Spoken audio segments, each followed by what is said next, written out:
सत्य कथा,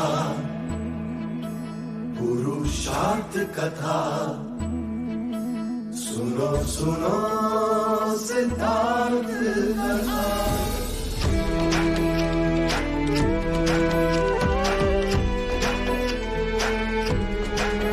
संसार में दुख का कारण क्या, संताप शोक का निवारण क्या। संसार में दुख का कारण क्या, संताप शोक का निवारण क्या। इस खोज में सब कुछ त्याग दिया, हर वैभव से वैराग लिया। वो सृष्टि से संयुक्त हुए, सिद्धार्थ से गौतम बुद्ध हुए।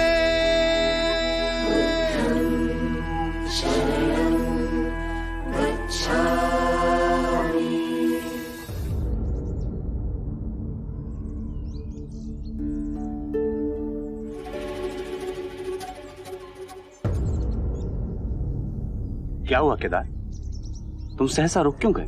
गुरुदेव, इस गांव में भिक्षा मांगने नहीं जा सकता। केदार, अब तुम एक भिक्षु हो, और भिक्षु हर विरोधाभास से ऊपर होता है। वो ये तय नहीं करता कि जो जीवन में आ रहा है वो उसे स्वीकार्य है या नहीं, अपितु लोगों में रहकर स्थिर और शांत जीवन में जो भी आता है वो उसे स्वीकार करता है। ये बीता हुआ कल है, इसे मैं छोड़ आया हूं। केदार, बीत गई वो बात गई। अब तुम्हारा पुनर्जन्म एक भिक्षु के रूप में हुआ है। भूतकाल से निर्भीक हो जाओ। अब तुम्हारा जीवन इस समय इसी दिशा में है। और केदार, भिक्षा हम सिर्फ पेट भरने के लिए नहीं मांगते, बल्कि साधारण लोगों के रूपांतरण का ये शुभ अवसर हमारे पास आता है।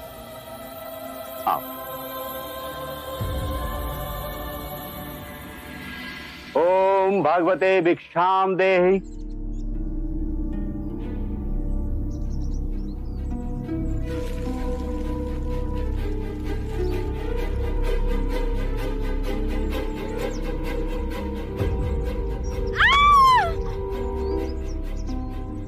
क्या हुआ पुत्री?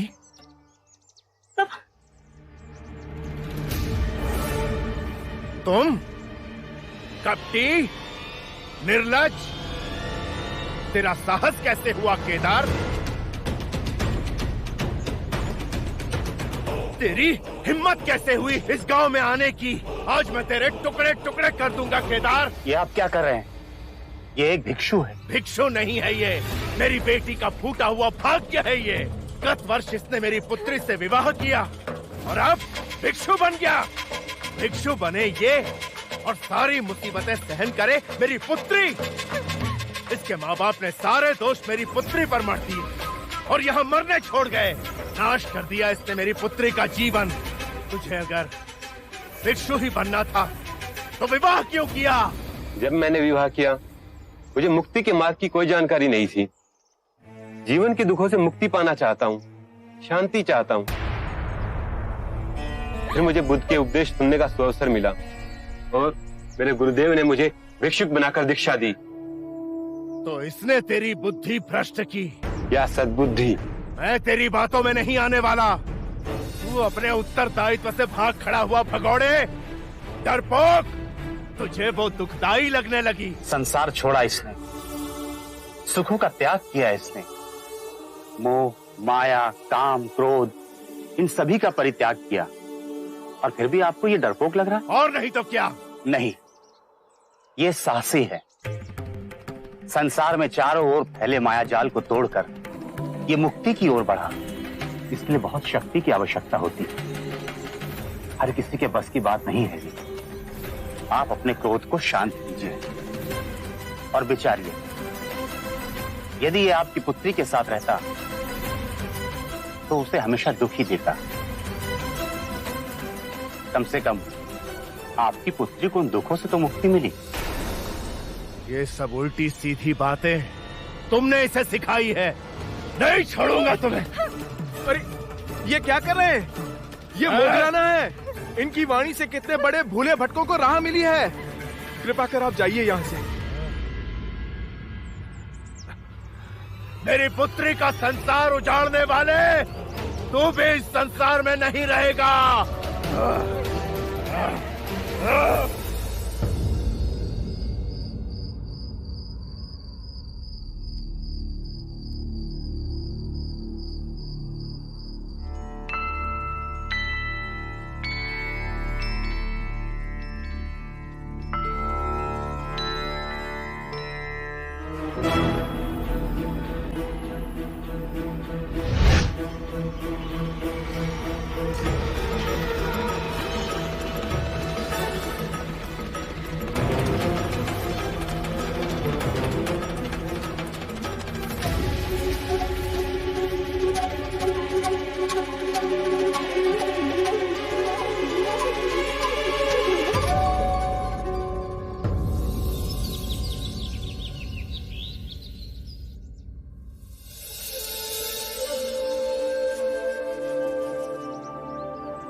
लाइए बुद्ध, आप हर दिन भिक्षाटन करने जाते हैं, हर दिन उपदेश देते हैं। आपकी आयु अधिक हो चली है। आप एक स्थान पे बैठ साधना करना चाहेंगे? क्या आपको लगता है कि इन सारे भिक्षुओं का नेतृत्व अब किसी और के हाथों में सौंपा जाए? मुझे उसकी चिंता नहीं आनंद। मेरे खोजे हुए मार्ग पर मेरा दाहिना और बाहिना पैर मेरे साथ चला है, और वही सबको सामंजस्य से एक साथ लेकर चलेंगे। मेरे मुक्ति के मार्ग पर सर्वप्रथम चलने वाले वही दोनों होंगे। एक मेरा सेनापति सरिपुत्र और दूसरा मुगलाना। स्पष्ट, निडर। मेरा दायां पैर सरिपुत्ता है आनंद, और मेरा बायां पैर मुगलाना। बुद्ध,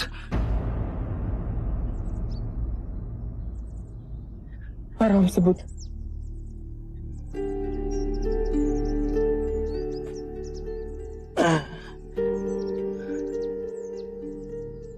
गुरुदेव,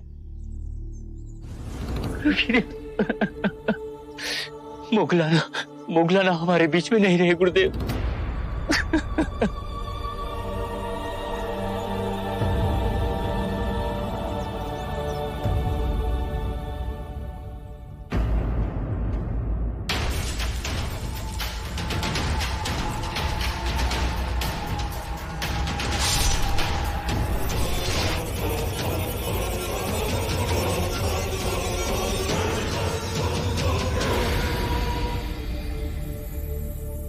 मुगलाना के अंतिम संस्कार के लिए मैं चाहूंगा।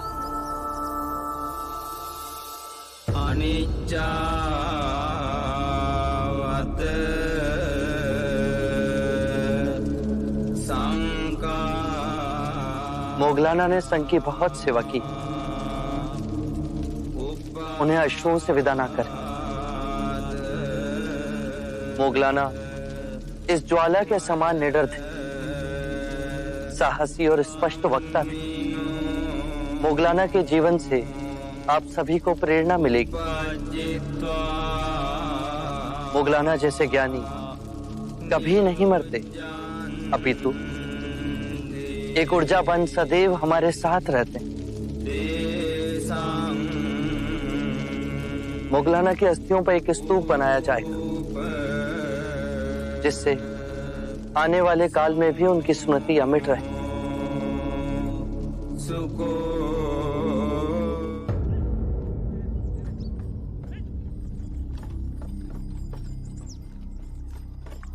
अरे बुद्ध आ गए। प्रणाम प्रणाम प्रभु जी, प्रणाम। आइए आइए, इस पेड़ के नीचे कुछ पल के लिए विश्राम कीजिए। आइए ना, विश्राम कीजिए। आइए। जी बुद्ध, थोड़ी देर यहाँ विश्राम कीजिए। कृपया आज उपदेश मत दीजिएगा, आप पहले से ही थके हुए हैं। आनंद, परम सत्य का ज्ञान आकाश में नहीं, मनुष्य के हृदय में होता है।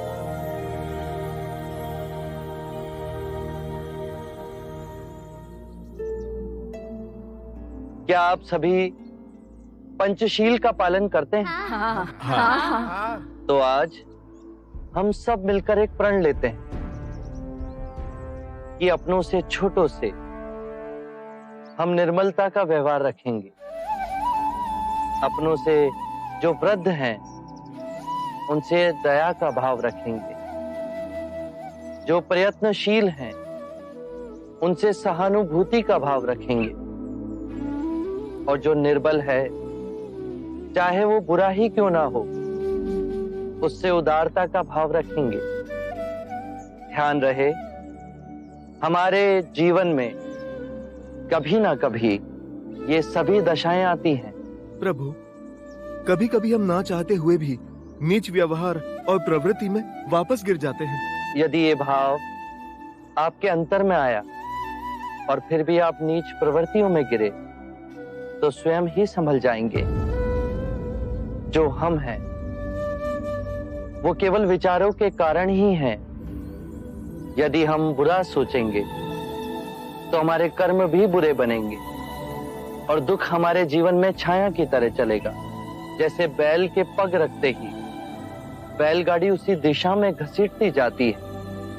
और यदि हम अच्छी सोच रखेंगे तो हमारे कर्म भी अच्छे होंगे और सुख सदैव हमारे जीवन में छाया की तरह चलेगा। यदि जीवन का निचोड़ कुछ और हो तो क्या होगा महात्मा? अंत में 3 बातें ही महत्वपूर्ण हैं। पहली, क्या हम सहृदय से प्रेम कर सकते हैं? दूसरी, क्या हम पूर्णतः जी सकते हैं? और तीसरी, क्या हम गहराई में जाकर सब कुछ छोड़ सकते हैं? बुद्ध, नाला गांव से समीर चंद गुरुदेव शरीपुत्र का समाचार लेकर आए हैं।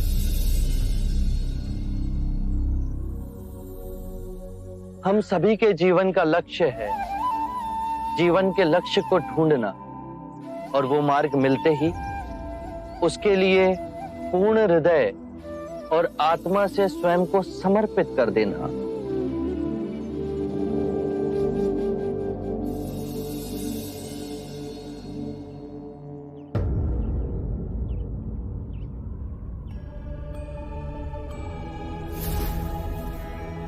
सरीपुत्ता का क्या समाचार लाए हो शमनीर चंद?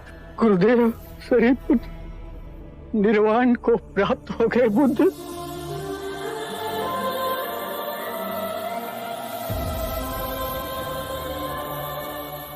नाला पहुंचकर गुरुदेव अपनी माता की सेवा में दिन रात लगे रहे, किंतु उनकी माता का देहांत हो गया। इसके बाद उन्होंने निर्वाण लेने का निश्चय किया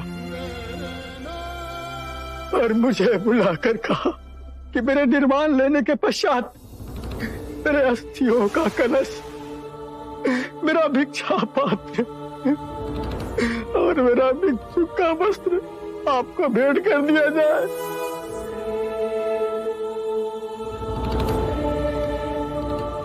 गुरुदेव सारीपुत्रा ने मुझसे कहा था कि बुद्ध संसार छोड़ेंगे उसके पहले मैं ही अपने प्राण त्याग दूंगा।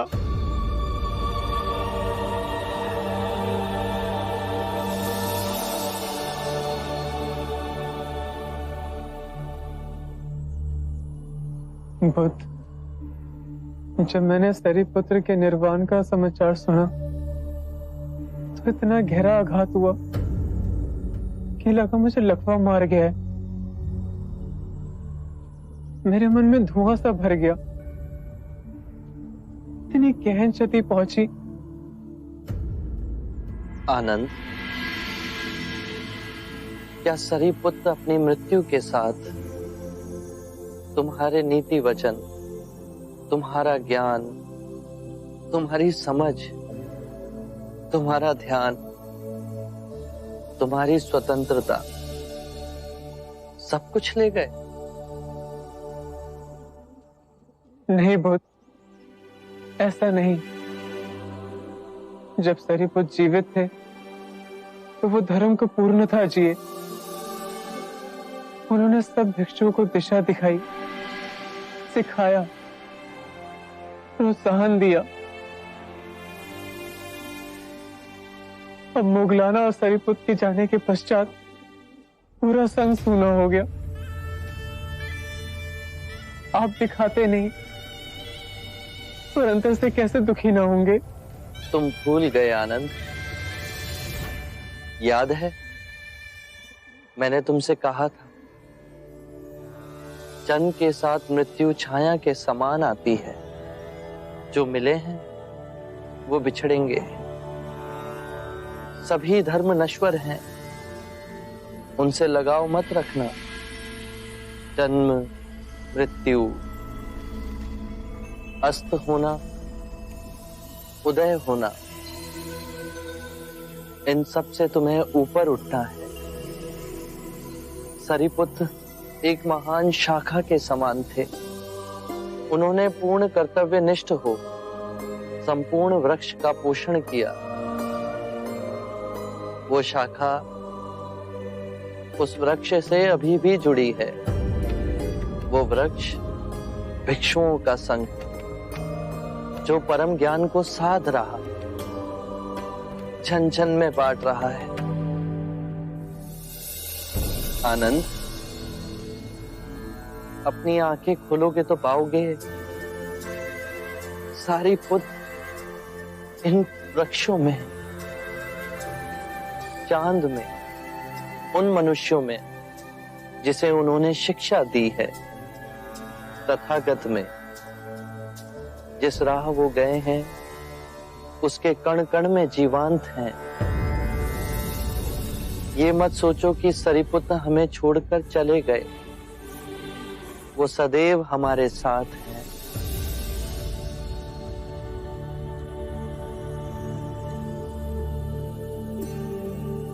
मेरे प्रिय भिक्षुओं,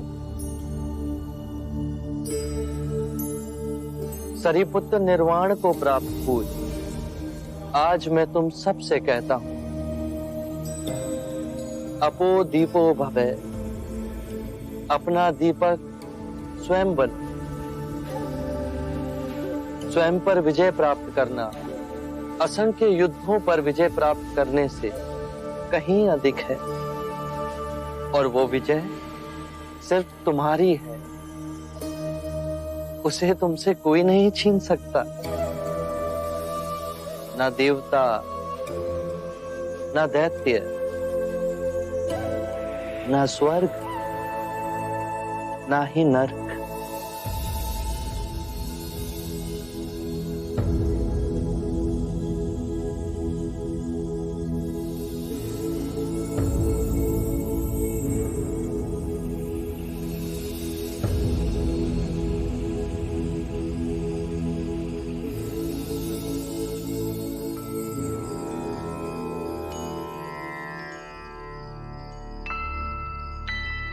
आज आपने आने में बहुत देर लगा दी।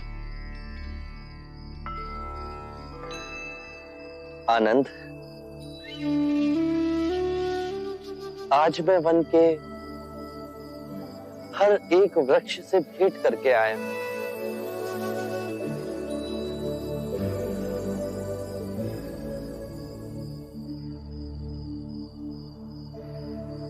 हर एक वृक्ष में मैंने सरिपुत्र की छवि को देखा।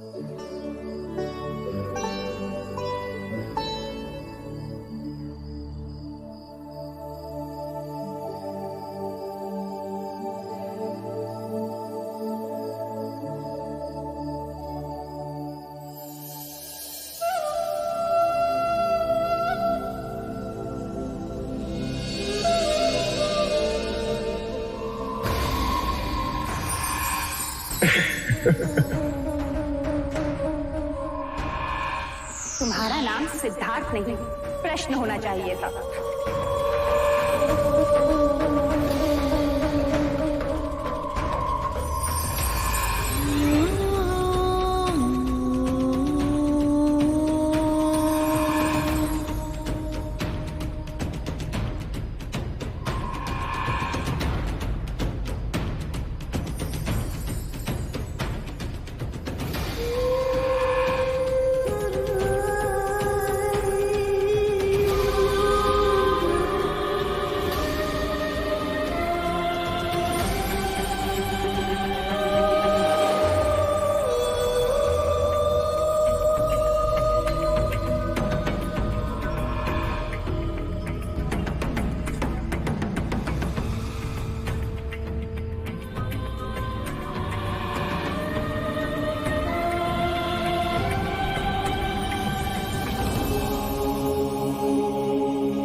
इस विशाल गगन में क्या देखते हैं बुद्ध? उन चेहरों को देख रहा हूं जो इस प्रकृति में विलीन हो गए,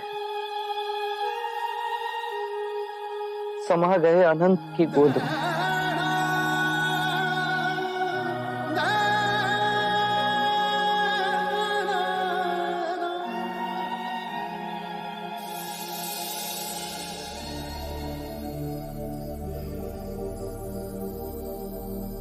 आनंद, अब हम यहां नहीं रहेंगे, हम वैशाली जाएंगे, समीपस्थ वन होते हुए।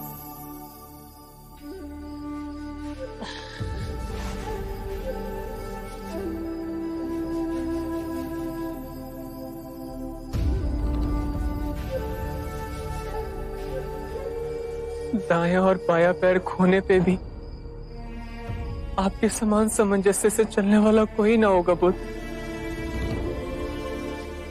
मोगलाना और सरीपुत का विराम सह नहीं पा रहे।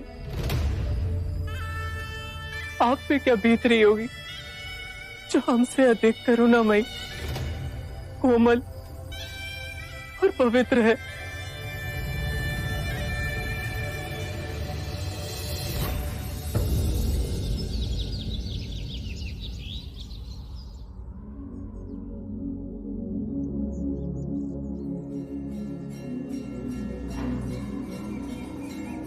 अद्भुत सौंदर्य है वैशाली में। यहाँ के मंदिर भी अभूतपूर्व सुंदरता से चमकते हैं। आनंद, मैं कुछ देर चपला मंदिर में विश्राम कर लेता हूं।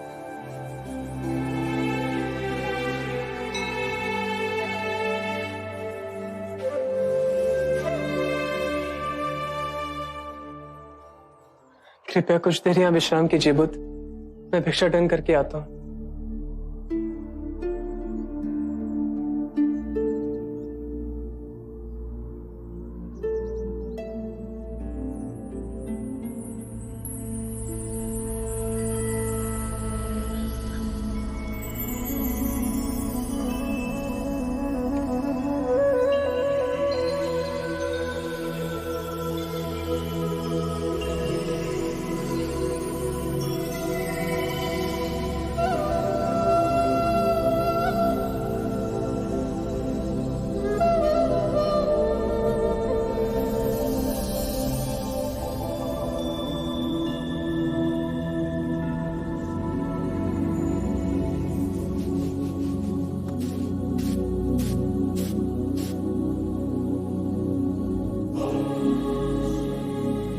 पंछी इतने चुप क्यों हो गए?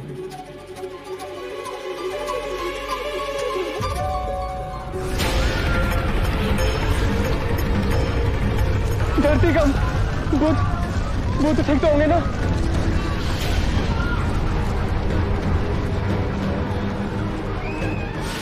आपको कुछ हुआ तो नहीं? अचानक पंछियों का कलरव शांत हो गया और एक अजीब सी चुप्पी हर ओर छा गई, और फिर धरती बुरी तरह से कंपित हुई। बुद्ध, ये किसी भयंकर प्रलय का संकेत तो नहीं?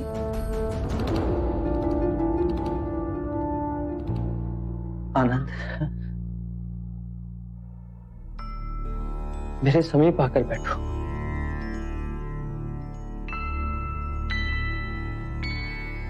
कहिए तथागत। आनंद, मैंने एक निर्णय लिया है। आज से ठीक 3 माह पश्चात मैं महापरिनिर्वाण लूंगा।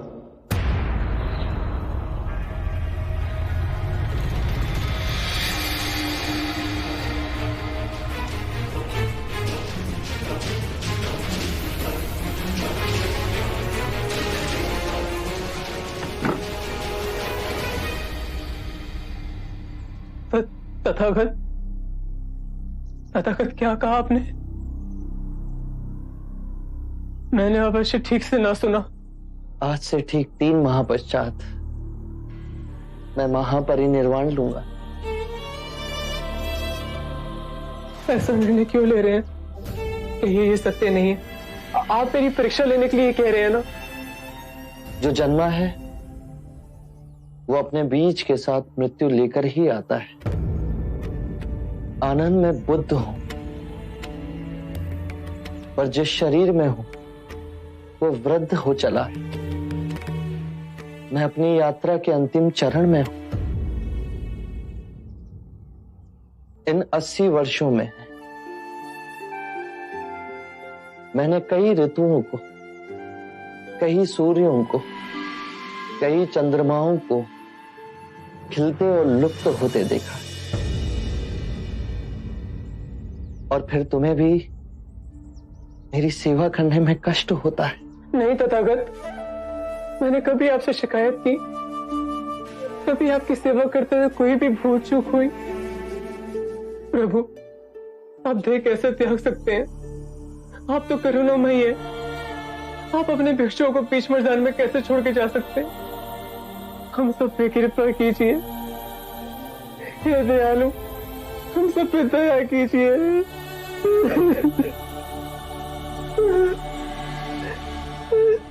आनंद, मेरी ओर देखो।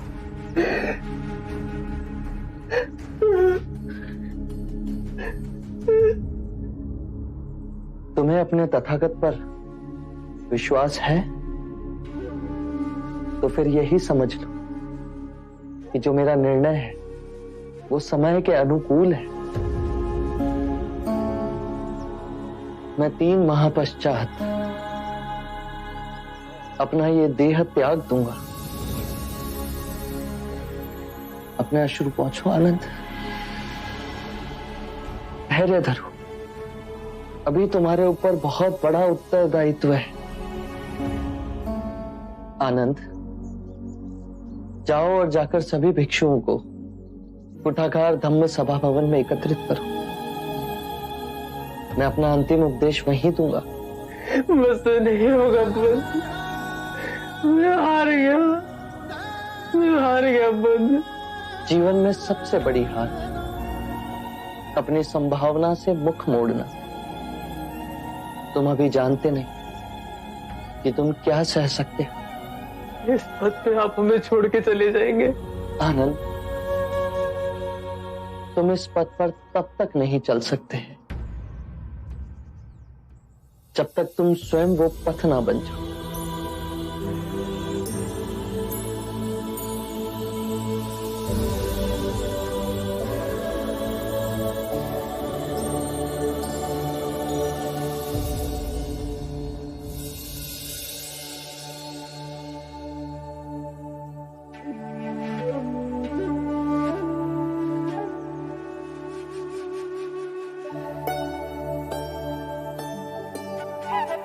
हमें ना देंगे?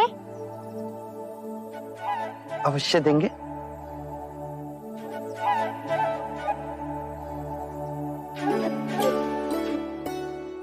आज फिर आपने भिक्षा में मिला हुआ सब कुछ बांट दिया। इन बच्चों को खाते देख मेरा पेट भर गया आनंद। गुरुदेव, आसपास के सारे भिक्षु और भिक्षुणियां महावन के कुठागर सभा भवन में एकत्रित हो रहे हैं। आप चलेंगे वहां?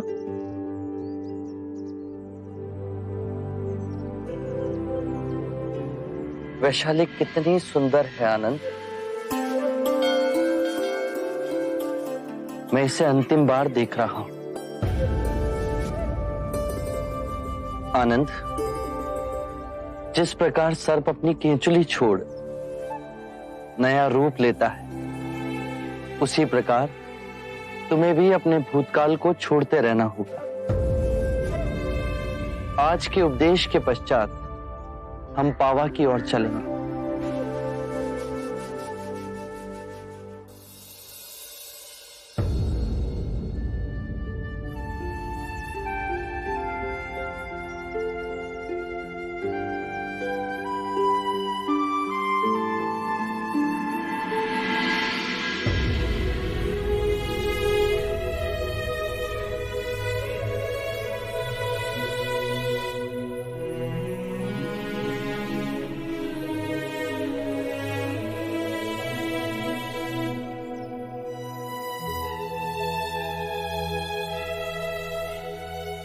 जो भी सद्धर्म के मार्ग से जुड़ना चाहे उसके लिए हमारे संघ के द्वार खुले हैं।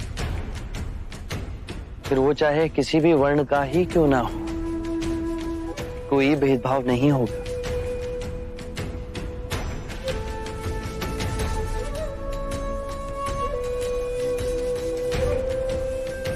विशाल नदी की एक अकेली धार बन मैं बह चला था। अब कितनी अनेक धाराएं इस प्रवाह में जुड़ती जा रही हैं।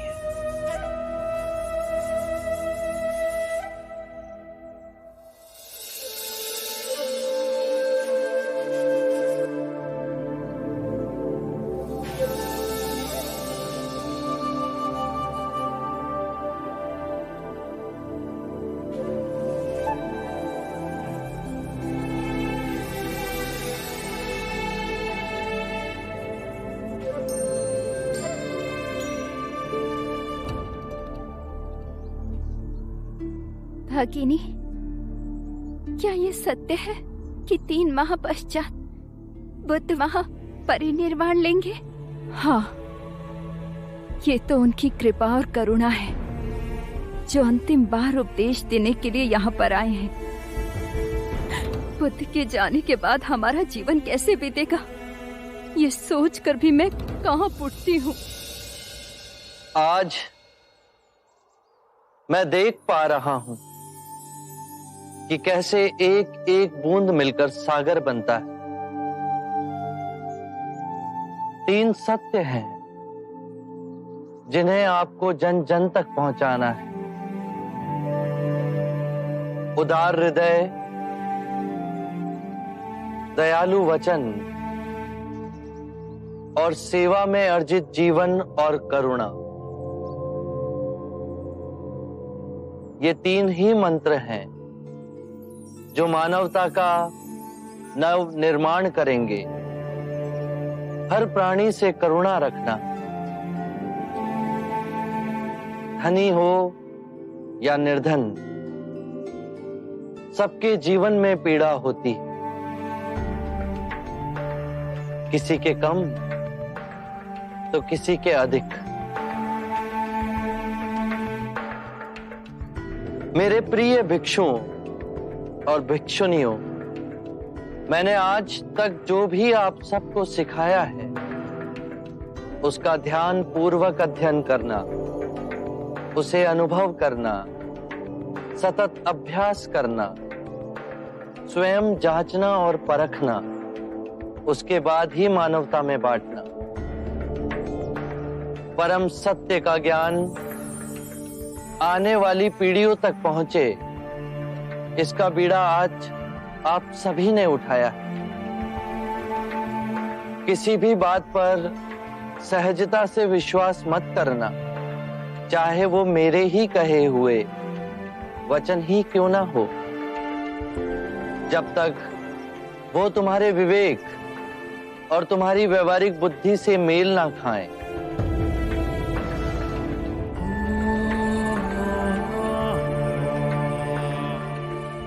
मेरे प्रिय भिक्षुओं और भिक्षुनियों, धर्म नश्वर है, वो जन्म लेते हैं और मृत्यु को विलीन हो जाते हैं। हर क्षण मुक्ति के लिए प्रयास करना। आज से 3 माह पश्चात मैं महापरिनिर्वाण लूंगा।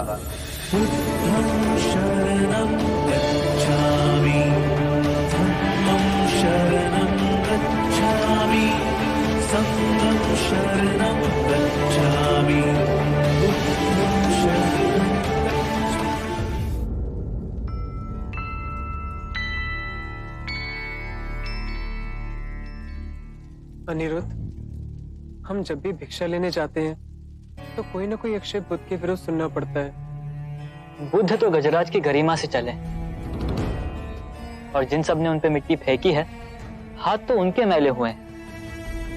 तुम्हें स्मृति है कि वैशाली के ब्राह्मण का बुद्ध ने कितनी सरलता से उत्तर दिया था।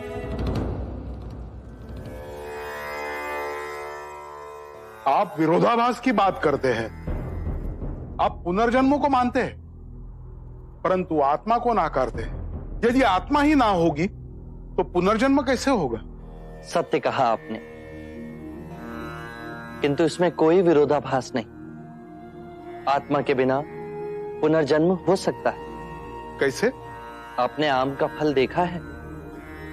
यदि उसकी गुठली को हम धरती में गाड़ दें तो वो पुनः आम का वृक्ष बन जाती है, जिसपे कई आम आते हैं। तो ये आम का पुनर्जन्म हुआ ना? आप निराशावादी हैं। हे आर्य, आपका प्रथम सत्य यह है, सर्वम दुखम दुखम, सब दुख है, जन्म दुख है, मरण दुख है, जीवन दुखों से भरा हुआ है। ये निराशावाद नहीं है तो क्या है? सत्य कहा आपने, किंतु प्रथम आर्यक सत्य के पश्चात मैंने दूसरे आर्यक सत्य में कहा दुख का अंत है। दुख के अंत की बात करने के लिए मैंने दुख की प्रथम बात की। जो मार्ग दुख कैसे दूर किया जाए उसके बारे में बताता हूं। वो मार्ग निराशावादी कैसे हो सकता है? आप संसार को तोड़ने आए हैं, आप युवाओं को भिक्षु बनाते हैं। मैं संसार को तोड़ता नहीं, अपितु संसार के मिथ्य सुख को छोड़ जीवन के स्रोत तक चलने के लिए कहता हूं। इस पथ पर चलने के लिए बहुत शक्ति चाहिए। इस पर केवल महावीर ही चल सकते हैं। इस अथाह संसार में हाथ में भिक्षा पात्र लिए हर क्षण में स्वयं को केंद्रित करना नग्न तलवार की तेज धार पर चलने के समान। यदि कोई पुत्र जागा हुआ ना हो तो वो संभवतः परिवार का कल्याण कर सकता है, परंतु गहरी क्षति पहुंचाने की संभावना अधिक होती है। उसी प्रकार भिक्षु संपूर्ण संसार को अपना परिवार समझते हैं। एक जागा हुआ भिक्षु संपूर्ण संसार का कल्याण ही करेगा। ये सत्य है। आपने दिखाए अहिंसा के मार्ग पे चल सैनिक रक्षा करने की जगह सन्यासी बन गया है। न्याय करना चाहते हैं पर वो दोषी बन जाते हैं। सत्य कहा आपने, किंतु अहिंसा रूपांतरण है। हिंसा से हिंसा को समाप्त नहीं किया जा सकता। हिंसा प्रेम से समाप्त की जा सकती है और यही प्रकृति का अटल नियम है। हर मनुष्य को मृत्यु से भय लगता है और यही भाव आप सबके अंतर में देखेंगे तो हिंसा का परित्याग स्वयं ही आपके अंतर से हो जाएगा।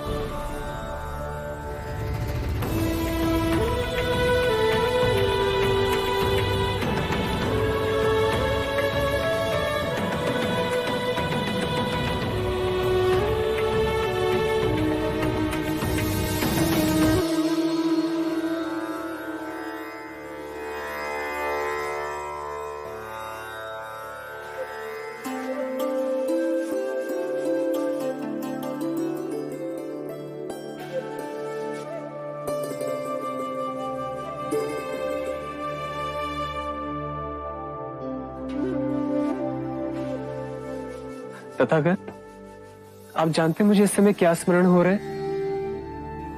एक बार जब आप उपदेश देने आए तो आपने कुछ ना कहा, एक शब्द भी नहीं। केवल ताल से एक श्वेत कमल का पुष्प उठा सारे भिक्षुओं को दिखाया। ताल के कीचड़ से कमल के पुष्प की जड़ें अब भी सनी हुई थी।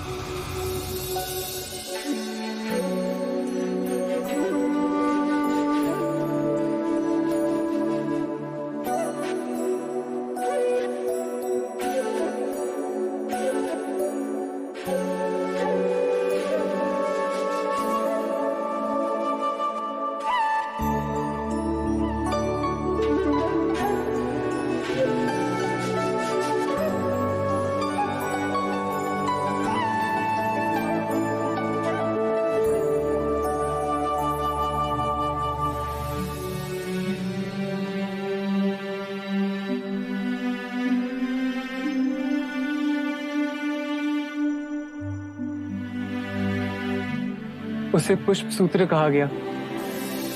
हम तो कुछ न समझ पाए, पर महाकश्यप वो आपका संदेश समझ गए। जो शब्दों से कहा जा सकता था वो मैंने भिक्षुओं से कह दिया, और जो शब्दों से नहीं कहा जा सकता था वो मैंने महाकश्यप को सौंप दिया। आनंद, यदि खिले फूलों का चमत्कार ध्यान में अपनी मन की आंखों से देख लिया तो पूरा जीवन रूपांतरित हो जाएगा। और समझाइए मुनिवर। उस श्वेत कमल के पुष्प ने अपने जीवन की यात्रा का आरंभ पानी के अंतर से किया, फिर वो उगा और बढ़ा और फिर जल के ऊपर आ स्वतंत्र हो उठा। उसी प्रकार मैंने भी इस संसार से उठ परम सत्य के ज्ञान को प्राप्त किया। आनंद, हमें पावा की ओर प्रस्थान करना है। हमारे सांसारिक भिक्षु चंद ने हमें भोजन के लिए आमंत्रित किया है। हमें जाते जाते उसकी भी इच्छा पूर्ण करनी है।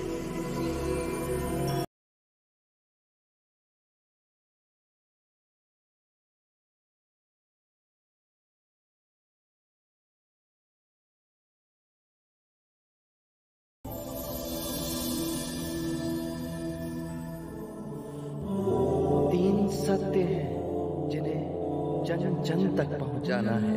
उदार हृदय, दयालु वचन, सेवा में अर्जित जीवन और करुणा। यही तीन मंत्र मानवता का नव निर्माण करेंगे।